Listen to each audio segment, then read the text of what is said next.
प्रार्थना समाज की स्थापना की बात करते हैं तो 1867 में हुआ है, ठीक है। 1867।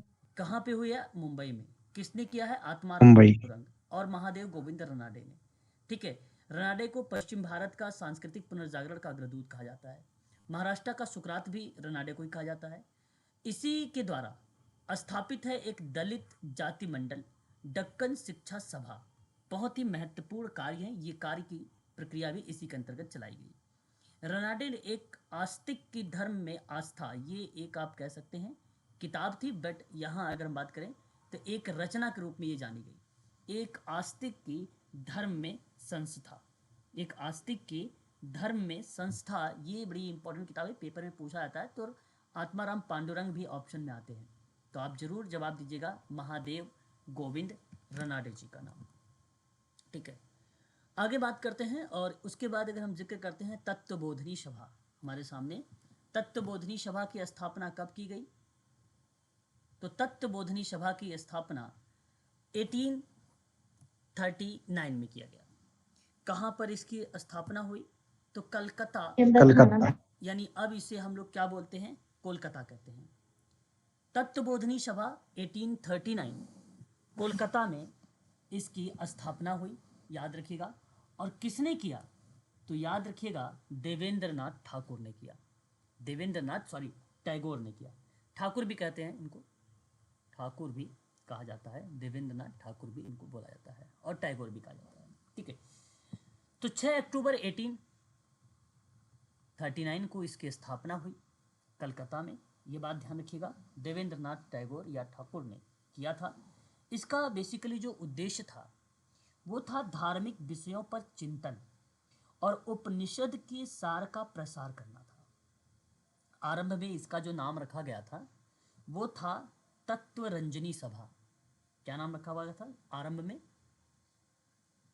तत्वरंजनी सभा इसका शुरुआत में नाम था। और यह ब्रह्म समाज से टूटकर अलग हुआ। कुछ लोगों के द्वारा स्थापित एक संघ बना। बाद में इसका नाम तत्वबोधिनी सभा कर दिया गया। जब ये अलग हुआ तो वहाँ वर्ष था 1859 में, और 1859 में ये पुनः क्या हुआ? ये सभा पुनः विलय हो गया। किसमें विलय हुआ? ब्रह्म समाज में।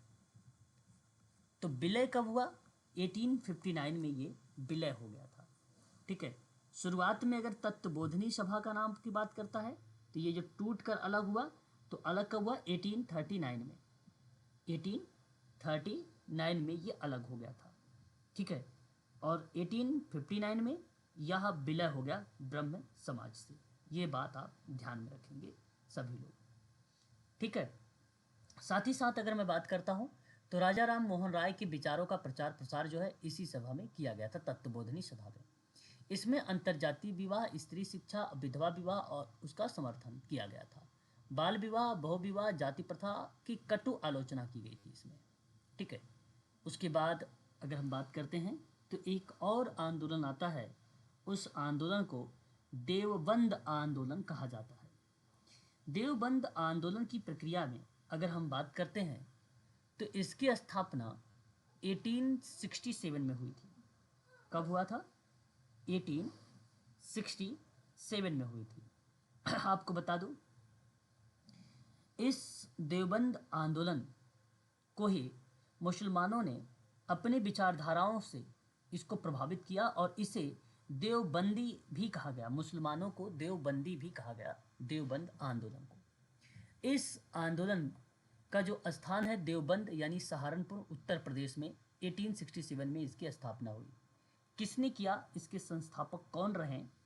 तो मोहम्मद कासिम नैनतवी और रशीद अहमद गंगोही इसके संस्थापक के रूप में जाने गए, ठीक है। ये भी बात आप ध्यान में रखेंगे इसके संबंध में। क्लियर है? बताते चलिएगा। जी सर। उसके बाद अगर मैं आप लोगों से जिक्र करूं, इसके अंतर्गत और भी प्रक्रियाएं थी, जैसे कुरान हदीस की शुद्ध शिक्षा का प्रसार प्रचार करना, अंग्रेजों के विरुद्ध आंदोलन करना देवबंद आंदोलन था। यह पाश्चात्य शिक्षा और संस्कृति का विरोध करता था। इसके समर्थक सिवली नुमानी, इसके समर्थक हैं देवबंद आंदोलन के, सिवली नुमानी ने 1884 एंड 85 में नदवतल उलमा और दारुल उलूम की स्थापना की थी। दारुल उलूम में जो है इस्लामियात, अरबी, फारसी, उर्दू की शिक्षा के साथ साथ किताबत, यानी किताबत का मतलब है कि हाथ से लिखने की कला, दर्जी का कार्य, किताबों पर जिल्द बंदी, उर्दू, अरबी, अंग्रेजी, हिंदी में कंप्यूटर और उर्दू पत्रिकाएं इत्यादि चीज़ों को लेकर बात किया गया था। ये था दारुल उलूम। देवबंद में पढ़ने वाले जो विद्यार्थी थे उनको मुफ्त भोजन, शिक्षा, आवास और पुस्तकें की सुविधा दी जाती थी। एक चीज़ ये थी दारुल उलूम का, ठीक है। तो ये भी बेसिकली किससे संबंधित था, दारुल उलूम देवबंद आंदोलन। तो ये भी आप लोग बताइएगा देवबंद आंदोलन से संबंधित था, ठीक है, इसके संबंध में। वहीं अगर हम बात करते हैं तो इसमें अलीगढ़ आंदोलन के जो संस्थापक हैं उनका नाम है सर सैयद अहमद खान। उसका विरोध किया गया देवबंद आंदोलन के द्वारा ही। सर सैयद अहमद खान का विरोध अलीगढ़ आंदोलन में किया गया था इस आंदोलन के माध्यम से। तो ये काफ़ी इंपॉर्टेंट पॉइंट बन जाता है, तो इसे भी आप लोग ध्यान रखिएगा। Very very most important point, सत्य शोधक समाज। उम्मीद है आप सभी लोग इस समाज से रूबरू हैं। बड़ा फेमस है यूजीसी नेट का ये चैप्टर या ये पॉइंट। सत्य शोधक समाज की स्थापना 1873 में हुई थी। कब? 24 सितंबर 1873 को। कहाँ पर हुआ है? महाराष्ट्र, पुणे में। इसके संस्थापक कौन है? ज्योतिबा फुले हैं। संस्थापक कौन है? ज्योतिबा फुले हैं। ज्योतिबा फुले। आपको बता दूं कि यह एक छोटे से समूह के रूप में शुरू किया गया था सत्य शोधक समाज, यानी सत्य अर्थात सच की खोज करने वाला समाज था ये। सत्य शोधक समाज क्या था? सच की खोज करने वाला समाज था। इसका उद्देश्य था शूद्र और अस्पृश्य जाति, अनटचेबिलिटी आप कह सकते हो। इसका शूद्र और अस्पृश्य जाति के लोगों के विमुक्त करना था।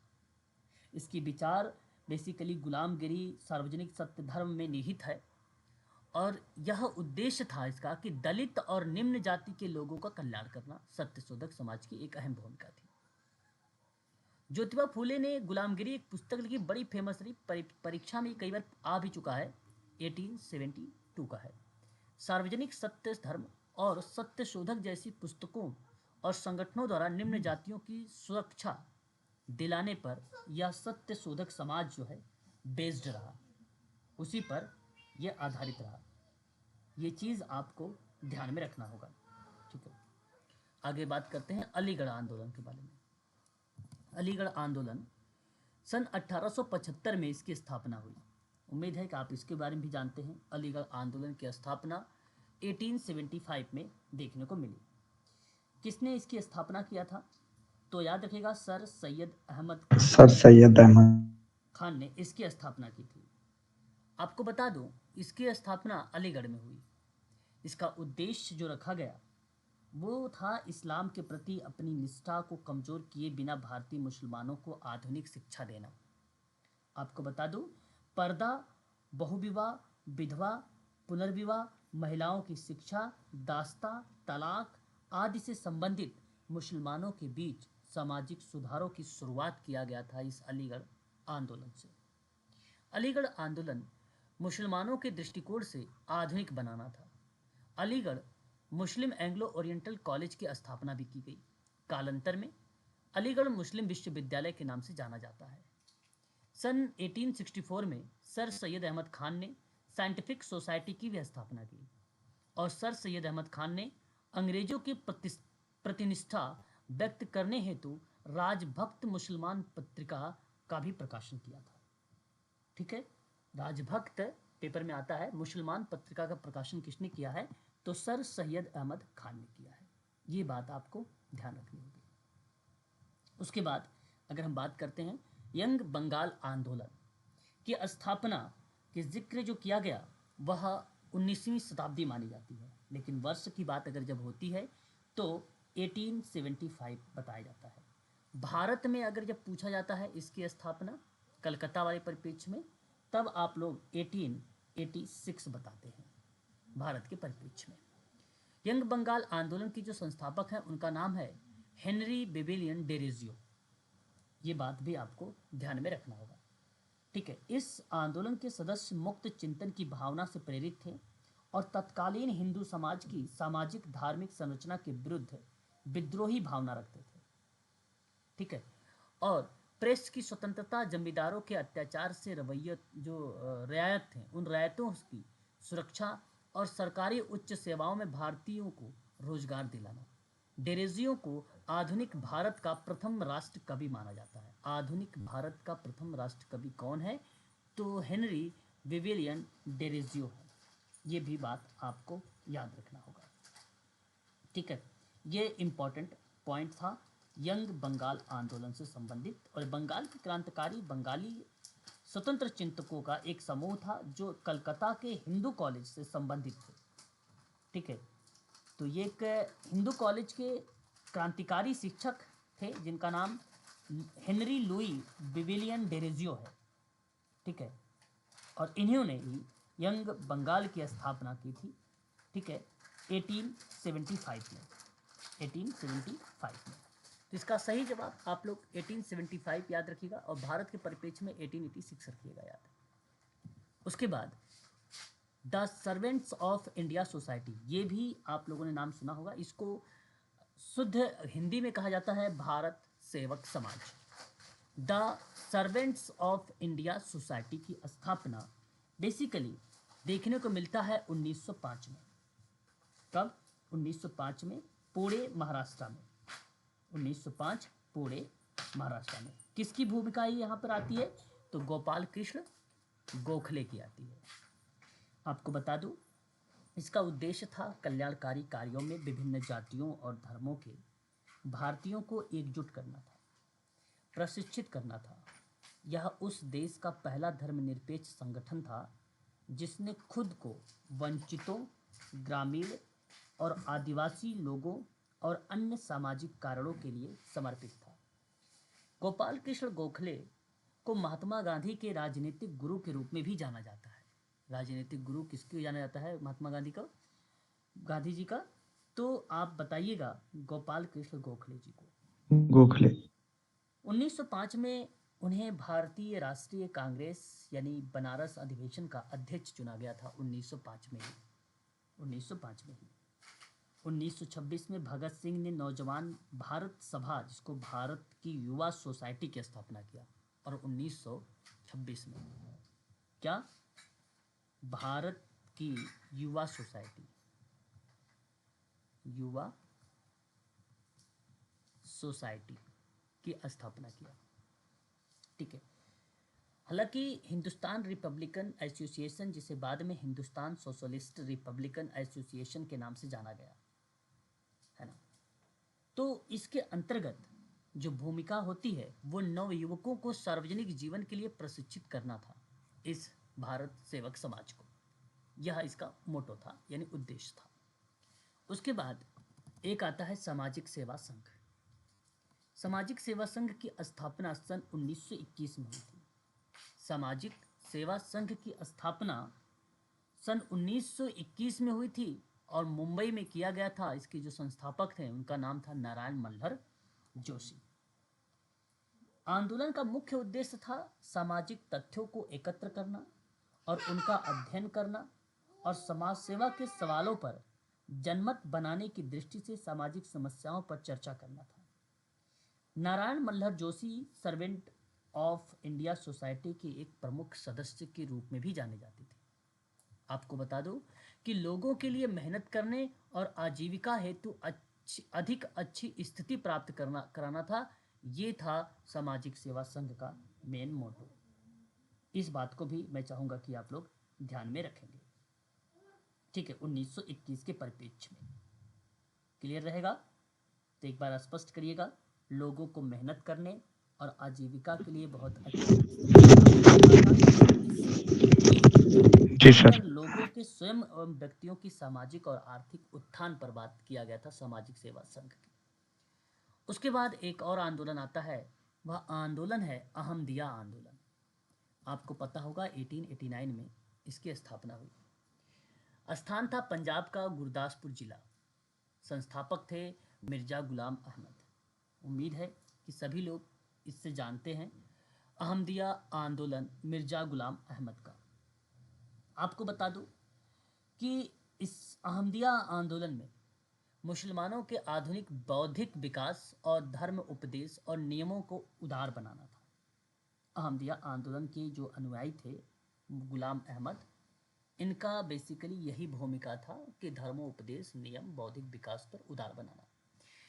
मिर्जा गुलाम अहमद ने अपने सिद्धांतों को अपनी एक पुस्तक बाराहीन अहमदिया में संकलित किया। उनकी एक पुस्तक है, ये नोबल पुरस्कार के विजेता भी है। साथ ही साथ अगर मैं आपसे बात करूं तो ये बहुविवाह विरोधी थे और स्त्रियों की स्थिति में सुधार लाने का सतत प्रयास किया है, लगातार प्रयत्नशील भी रहे हैं।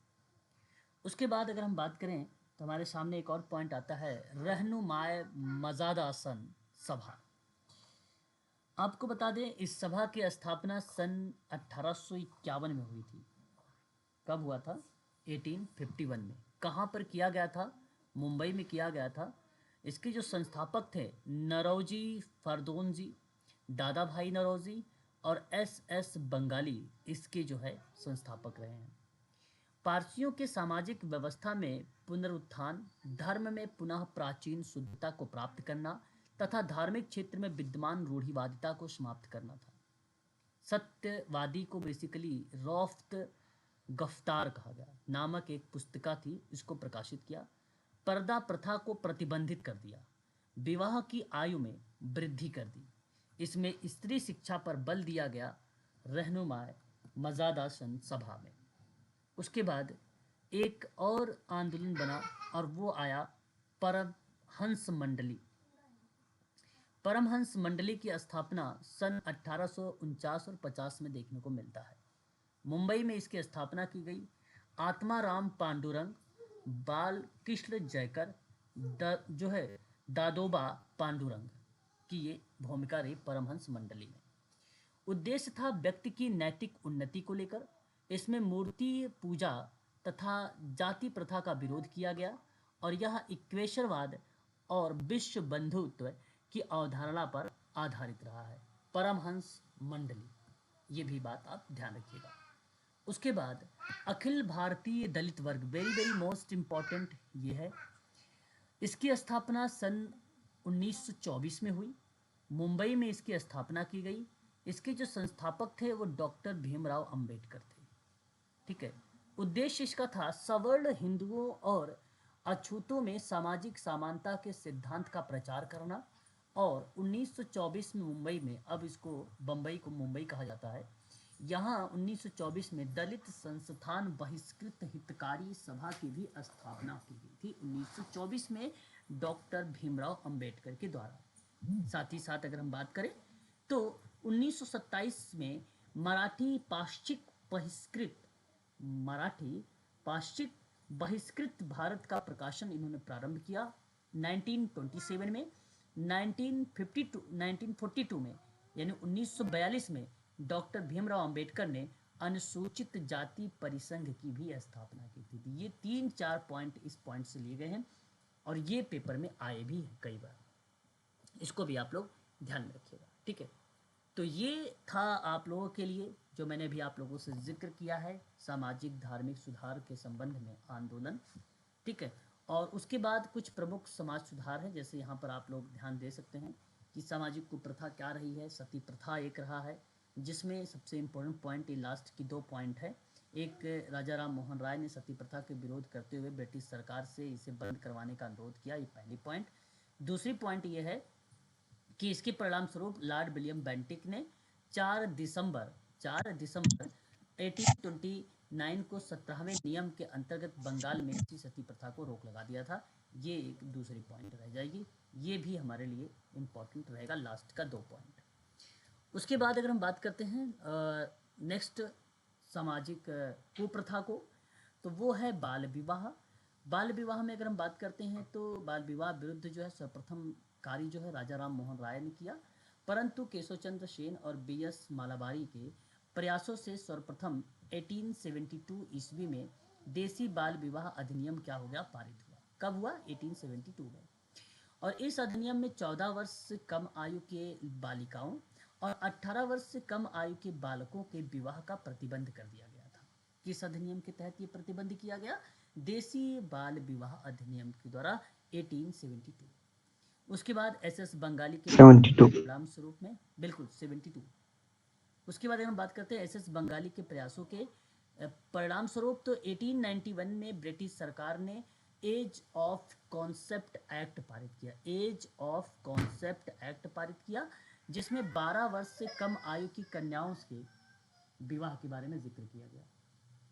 ठीक है। विधवा विवाह की बात करते हैं। विधवा पुनर्विवाह के क्षेत्र में सर्वाधिक योगदान कलकत्ता के संस्कृत कॉलेज के आचार्य, जिनका नाम था ईश्वर चंद्र विद्यासागर। इन्होंने 1000 व्यक्तियों से हस्ताक्षर से युक्त पत्र लॉर्ड डलहौजी को भेजकर विधवा विवाह के कानूनी के रूप में अनुरोध किया था। और ईश्वर चंद्र विद्यासागर के प्रयासों के परिणाम स्वरूप ब्रिटिश सरकार लॉर्ड कैनिंग थे और 1856 में हिंदू विधवा पुनर्विवाह अधिनियम 15 पारित हुआ और विधवा पुनर्विवाह को कानूनी मान्यता मिल गई।